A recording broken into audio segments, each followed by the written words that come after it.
Si è svolta stamani la celebrazione della festa del 4 novembre, della Unità Nazionale, la giornata delle Forze Armate.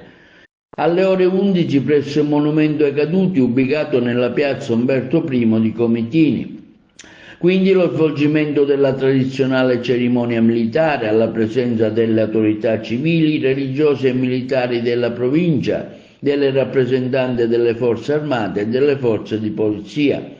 Momenti solenni della commemorazione sono stati impreziositi dagli interventi musicali della fanfara del 6° Reggimento Bersaglieri di Trapani e da letture di testimonianze storiche curate dai studenti dell'Istituto Comprensivo Leonardo Sciascia di Racalmuto, Grotte, Comitini, tratte dall'Archivio di Stato di Agrigento. Al termine della cerimonia, dopo il discorso del prefetto, è stato inaugurato il Museo del Tricolore, allestito alla locale amministrazione comunale, ospitato in un'ala al primo piano del prospiciente Palazzo Veronale Bella Cera, dove si trovano custoditi alcuni documenti relativi ai fatti avvenuti lo scorso 3 luglio 1859 e alla storia della bandiera.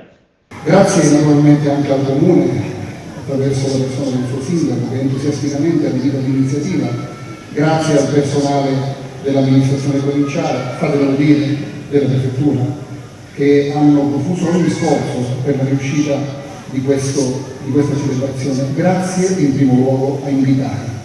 Oggi è la loro giornata. I militari e le forze di polizia di tutti i corpi, di tutte le uniformi, di tutti i colori, grazie alle associazioni d'arma, grazie a tutta questa collettività che si riunisce, perché oggi si celebra un rito civile, e come il rito religioso riunisce la Chiesa attorno al suo credo, il rito civile unisce la collettività attorno ai valori condivisi.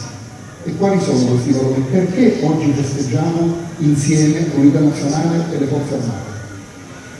Pensate, è l'unica festa nazionale che esiste da prima della fondazione della Repubblica, che è il nostro Stato attuale, ed esiste da quel lontano 4 novembre del 1818, in cui gli italiani arrivarono a Trieste e a Trento, correndo davanti a un ente sconfitto che era ormai in disfacimento, per arrivare a piantare la bandiera nei 2 centri, appunto Trieste e Trento, tanto ambiti durante il Risorgimento, le 2 città irredente, prima che arrivassero la X di quell'armistizio che era stato firmato il giorno prima a Villa Giusti in Veneto.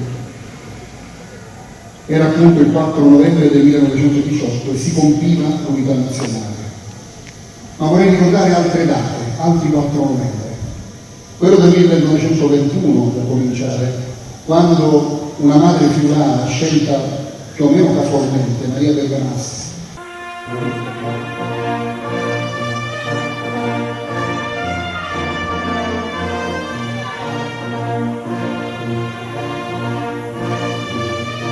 attenzione